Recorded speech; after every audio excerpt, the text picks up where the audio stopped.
Hello students, welcome to Accountestic. I hope you are all doing good. बेटा, जैसे जैसे exam आ रहे हैं तो मैं चाहता हूँ कि आप अपनी रिवीजन प्रॉपर तरीके से स्टार्ट कर लो। ठीक है। लास्ट अपन ने टॉपिक करा था that is issue of debenture. आज जो अपन टॉपिक देखेंगे that is redemption of debenture. ठीक है। इशू ऑफ डिवेंचर और रिडम्पशन ऑफ डिवेंचर में फ़र्क क्या है बेटा? इशू के टाइम आप देखते थे भी रिडम्पशन की एक एंट्री आप एक्स्ट्रा करते थे। आज आप देखेंगे जब डिबेंचर आप रिडीम करने होते हैं तो कौन कौन सी एंट्री होती है, लेकिन उन एंट्री से पहले अपने को कुछ रूल्स पता होने चाहिए भी डिबेंचर रिडीम करने के रूल्स क्या कहते हैं। ठीक है। नाउ जनरली डिबेंचर आप प्रॉपर आउट ऑफ प्रॉफिट नहीं कर सकते। ठीक है। आउट ऑफ प्रॉफिट का क्या मतलब होता है बेटा? जनरली जो आप डिबेंचर रिडीम करेंगे वो 100% आउट ऑफ प्रॉफिट नहीं करेंगे।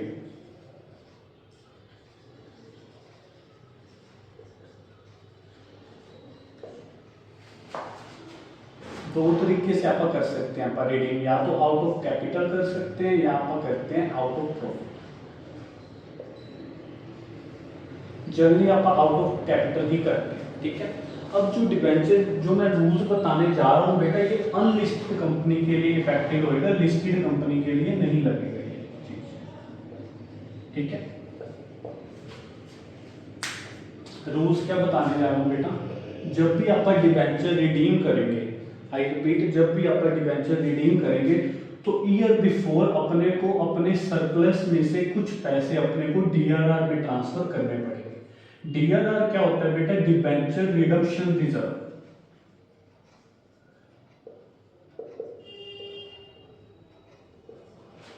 जब भी आप डिबेंचर रिडीम करेंगे पिछले साल के सरप्लस प्रॉफिट में से अपने को कुछ पैसे डीआरआर में ट्रांसफर करेंगे। ये कितने पैसे करेंगे? 10% of the nominal value of debenture, यानी कि जितने के डिबेंचर है उसका 10% रिजर्व, यानी कि सेफ साइड रखने के लिए। सेकंड चीज याद रखनी है, जिस साल आप रिडम्पशन करने हैं उस साल के फर्स्ट मंथ के अंदर अंदर अपने को इन्वेस्टमेंट क्रिएट करनी पड़ेगी।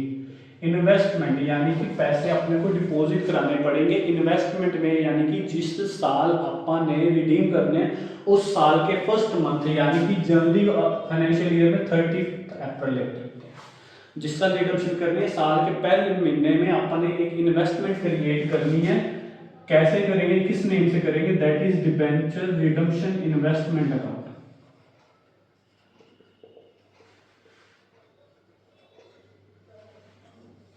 और ये कितने परसेंट करेंगे? ये बेटा करेंगे 15% of nominal value of debenture.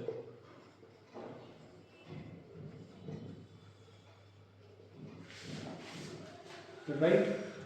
जिस साल करने प्रीवियसली ईयर के प्रॉफिट से आपने एक तो डीआरआर में ट्रांसफर करने हैं 10%, और एक फर्स्ट जिस साल रिडीम करने हैं फर्स्ट मंथ आपने इन्वेस्टमेंट क्रिएट करनी है 15% की। ये जनरली रूल कहते हैं अपने को जब भी आप आउट ऑफ कैपिटल करेंगे। Is that clear? अब अगर तो अपने डीआरआर, वैसे तो पॉइंट है नहीं, अगर आप प्रॉफिट में से डीआरआर रिडीम कर रहे हैं, यानी जितना मैंने पैसा कमाया उससे मैं पेमेंट करने जा रहा हूं, तो सोचो कितना बड़ा कंपनी रिस्क ले रही होगी। तो इसलिए जब आउट ऑफ प्रॉफिट का केस आएगा तो आप जब डीआरआर में डालने वो 10% नहीं डालने, वो 100% ऑफ नॉमिनल वैल्यू डालने। ठीक है। यानी कि जब भी आप डीआरआर करने लगे यानी डिबेंचर रिडीम करने लगे हैं तो आउट ऑफ कैपिटल का क्या मतलब है? धीरे धीरे पैसे जोड़ता गया और उसमें से मैं पेमेंट करने लगा। फिर भी कंपनी कहती है आपने डिबेंचर को पेमेंट करनी, आप सेफ साइड कर लो। एक तो 10% अपना रिजर्व में साइड रखो, अपना प्रॉफिट संभाल के रखो ताकि कोई इमरजेंसी यूसेज के लिए। सेकंड उन्होंने बोला कि जो अगर आपके पास पैसे हैं तो इन्वेस्ट कर दो 15%। राइट। अगर पूरे साल के प्रॉफिट में से मैं डिबेंचर को पेमेंट देने लगा हूं, सोचो कंपनी कितना बड़ा रिस्क ले रही है। फिर वो कहता है 100% डीआरआर में रखो पैसे, यानी कि जितने पेमेंट देंगे आप उसका सेफ साइड रखो ऑलरेडी, तभी आप आउट ऑफ प्रॉफिट में दे सकते हो। Is that clear? और ये किसके लिए है बेटा? अनलिस्टेड कंपनी के लिए। लिस्टेड कंपनी के लिए ऐसा कोई भी रूल नहीं लगेगा। ठीक है। और एक और चीज होती है, ये सिर्फ अनलिस्टेड है, यानी कि अगर बैंकिंग कंपनी भी आएगी तभी आपने कोई भी रूल ऐसा फॉलो अप नहीं करना। बैंकिंग कंपनी नेचुरली वो गवर्नमेंट के अंडर आती है, तो इसलिए आपने उसका भी कोई ऐसा रूल नहीं करना। लिस्टेड कंपनी वो सेबी के अंदर आती है, इसलिए आपने उसका भी कुछ ऐसा नहीं करना। ये सिर्फ अनलिस्टेड कंपनी के लिए। और कौन सा टॉपिक है? Out of capital. अगर स्टेटमेंट में कुछ नहीं मेंशन है तो मैं अज्यूम करके चलूंगा आउट ऑफ कैपिटल का portion. Is that clear? Now entry क्या करते हैं, इशू की एंट्री अपने को पता है, bank account debit to debenture application and allotment account and debenture application allotment to debenture account या 5% 8% डिवेंचर अकाउंट, राइट। और अपने लास्ट में अपने देखा था इशू के चैप्टर में भी, इशू के टाइम क्या करते हैं, अगर issue at discount at par है तो कैसे यूज करेंगे, लेकिन रिडम्पशन एट प्रीमियम में तो कोई ध्यान रखना है, ठीक है, वो चीज का भी ध्यान रखना है। नाउ 4 से एग्जांपल लेता हूं बेटा मैं, सबसे पहले 4 से मैंने 30 अक्टूबर को रिडीम करने अपने डिवेंचर, अक्टूबर 2 ले रहा हूं ताकि आपको इस चीज का कोई डाउट ना हो, ठीक है। सबसे पहले 22 को, यानी कि पिछला साल कौन सा आएगा बेटा, 31 मार्च, उस साल के सबसे पहले मेरे को प्रॉफिट में से, प्रॉफिट कौन सा हो गया, यानी कि surplus account debit DRR maintain करना पड़ेगा, कितने परसेंट करना पड़ेगा बेटा, 10% ऑफ नॉमिनल वैल्यू डिवेंचर। 4 से डिवेंचर है अपने 10 लाख के, अगर 10 लाख के डिवेंचर है तो यानी कि कितना अमाउंट आ जाएगी 10 लाख का, 10% 1 लाख। Is that clear? पहला रूल अप्लाई। देन जिस साल रिडम्पशन कर, सॉरी बेटा, जिस साल रिडम्पशन कर रहे हैं आप, जिस साल रिडम्पशन कर रहे हैं थर्ड, यानी कि ये कौन सा ईयर माना जाएगा बेटा, 22-23 वाला, उस साल के फर्स्ट मंथ यानी कि 30 अप्रैल 2022 को इन्वेस्टमेंट बनाएंगे आप, एंट्री क्या कर देंगे बेटा, debenture redemption investment account debit to bank account, investment खरीद ली, कितने, 15% ऑफ नॉमिनल वैल्यू यानी कि 1,50,000। Is that clear? ठीक है, ये आपके दो रूल्स हैं ना। जब रिडम्पशन की डेट आएगी यानी 30 अक्टूबर 2022, उस टाइम आपने 4 एंट्री करनी है। सबसे पहले एंट्री कौन सी करेंगे, सबसे पहले तो आप इन्वेस्टमेंट बेचेंगे अपनी, जो अपने बनाई थी ना बेटा, उसको बेच के आएंगे, पैसे आ जाएंगे अपने पास, debenture bank account debit to debenture redemption investment account 1,50,000। Is that clear? Then आप करेंगे डिवेंचर कैंसिल, डिवेंचर कैसे करेंगे, for example 10% debenture account debit to debenture holder account. Is that clear? 10 lakh के डिवेंचर, ठीक है। नाउ नेक्स्ट एंट्री क्या करेंगे बेटा, अपन नेक्स्ट एंट्री करेंगे अपन debenture holder account debit to bank account, यानी डिवेंचर होल्डर को पेमेंट कर दी अपन ने। और लास्ट एंट्री जो डीआरआर मैंने मेंटेन करा था उसको कैंसिल करूंगा, किसमें करूंगा अपन, जनरल रिजर्व में, यानी डीआरआर को मैंने कैंसिल कर दिया, DRR account debit to general reserve.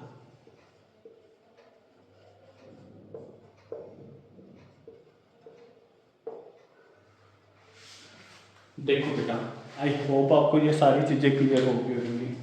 DRR बनाना है, कितने परसेंट बनाना है, 10% of the original value debenture, nominal value debenture, और इन्वेस्टमेंट कितनी बनानी है, 15%।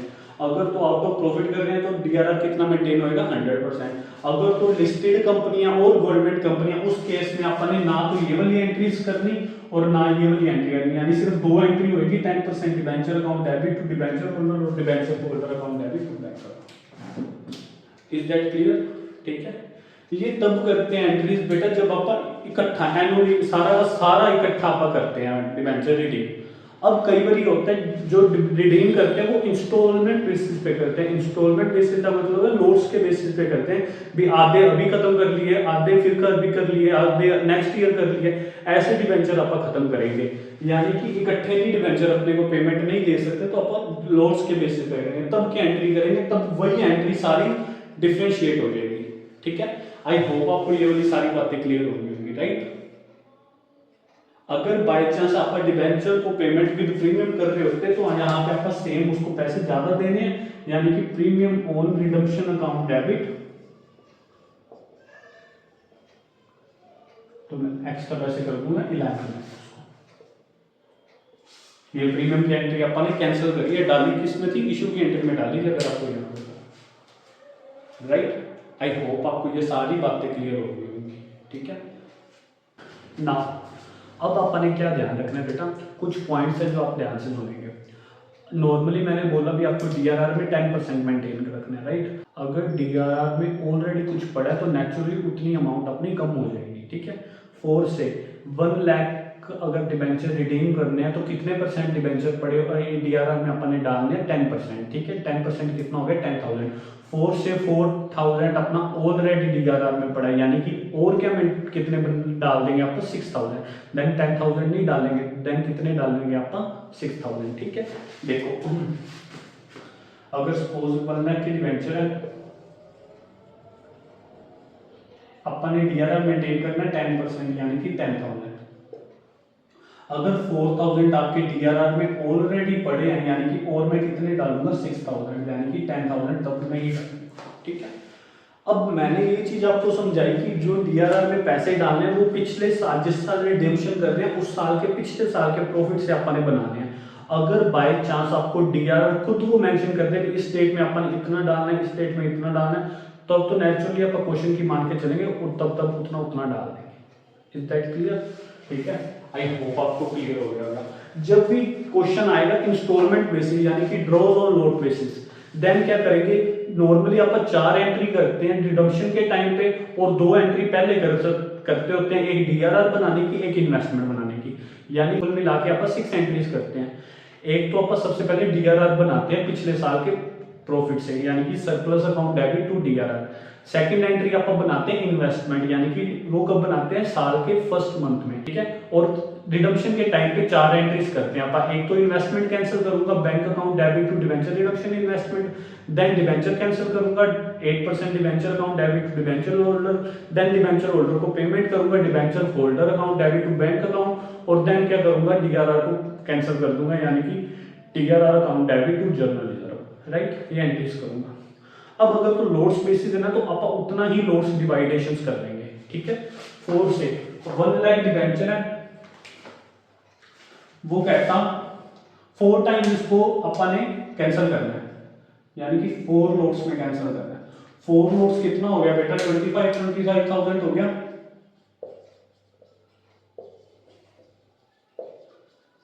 राइट। अब एक तो वो बोल रहा है कि अपन ने कैंसिल करना है 31 मार्च 18 को, नेक्स्ट करना है 31 मार्च 19 को, देन 31 मार्च 20 को, और लास्ट वाला अपन ने करना है 31 मार्च 21 को। इशू जो करे थे मैंने, इशू करे थे अपन ने 1 अप्रैल 16 को, राइट। और रिडम्पशन करने हैं एट प्रीमियम पे, ठीक है। आई होप आपको ये सारी चीजें क्लियर होगी। अब आप एंट्री करते हैं, एंट्री कैसे करनी है। सबसे पहले इशू की एंट्री आप सबको पता है, इशू की एंट्री देखो 1 अप्रैल 16 को क्या एंट्री करूंगा, bank account debit to debenture application and allotment account, right. 1 lakh के डिवेंचर इशू करे अपन ने,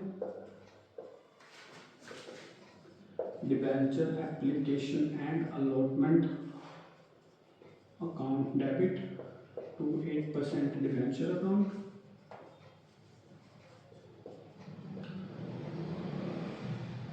और अगर प्रीमियम पे रिडीम करने हैं तो अपन ने premium on redemption account debit, sorry premium on redemption account, यहाँ पे क्या लिख दूंगा, loss on redemption of premium account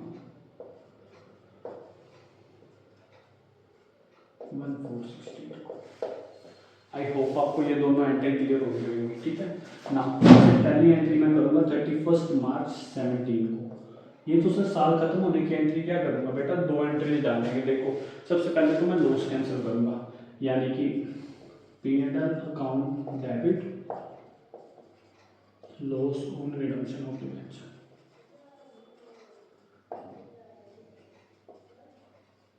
is that clear. Now अपन ने रिडीम करने 31 मार्च 18 को, अपन ने क्या सीखा भी, जब भी रिडीम करने उस साल के पहले दिन अपन ने डीआरआर में डालने हैं पैसे, कितने परसेंट डालने हैं, 10%। 25,000 अगर रिडीम करने हैं 10% कितना हो गया 2,500, राइट। कब डालूंगा मैं, पिछले साल के प्रॉफिट, यानी 31 मार्च 17 को।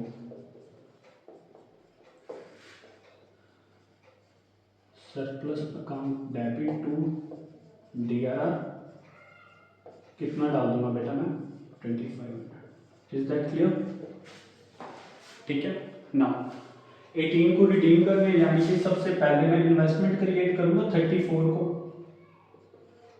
17 सॉरी, ठीक है ना। इन्वेस्टमेंट की एंट्री क्या करूंगा, debenture redemption investment account debit to bank account. Investment खरीद ली मैंने, कितनी कर ली बेटा 15% ऑफ द डिबेंचर, जितने रिडीम कर रहा हूँ 25,000 रिडीम कर रहा हूँ उसका 15%। Is that clear? Now redemption कब करी मैंने 31 मार्च 18 को। 4 एंट्री करनी है। सबसे पहले इन्वेस्टमेंट कैंसिल करके पैसे लेके आऊंगा, bank account debit to debenture redemption investment account.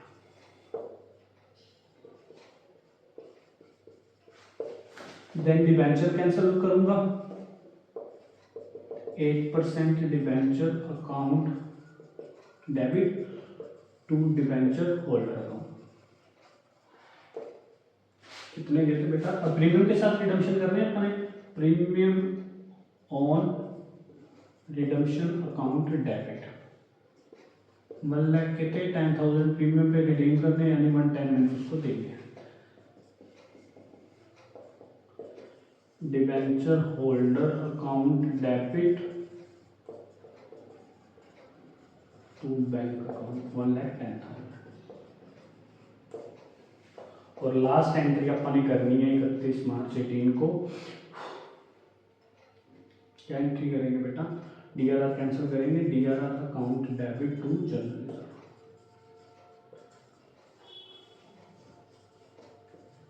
कितना बनाया था अपने?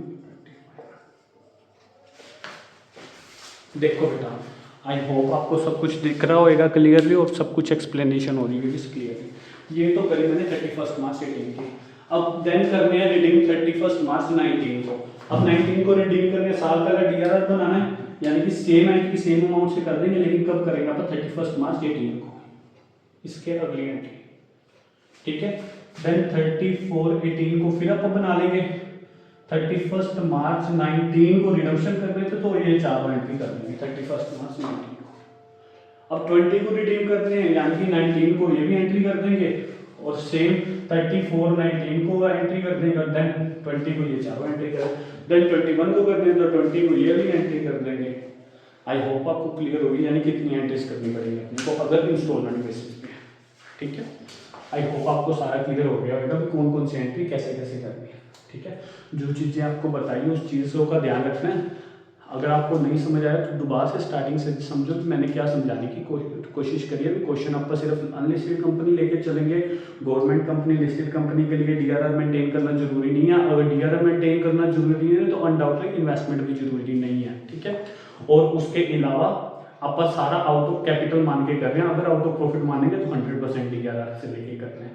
नेक्स्ट चीज अपन ने सीखी, अगर DRR में ऑलरेडी पेमेंट पड़ी है तो अपन उतने कम डाल देंगे, जितने अपन 10% बनती है तो अपन उतना ही मेंटेन करते हैं, राइट। और अगर by chance interest on investment आ जाता है तो इन्वेस्टमेंट का इंटरेस्ट भी दे देंगे अपन, ठीक है। कमा लेंगे आप bank account debit to interest on debenture account, ठीक है, इनकम बन जाएगी अपनी। अगर आपको फिर भी कोई डाउट आता है तो आप कमेंट सेक्शन में पूछ सकते हैं, मैं ट्राई करूंगा, नहीं तो एक सेपरेट वीडियो बना दूंगा आपके लिए, ठीक है। आई होप आपको सब कुछ क्लियर हो गया होगा, ठीक है। Please like our video and subscribe our channel accountancy. Thank you.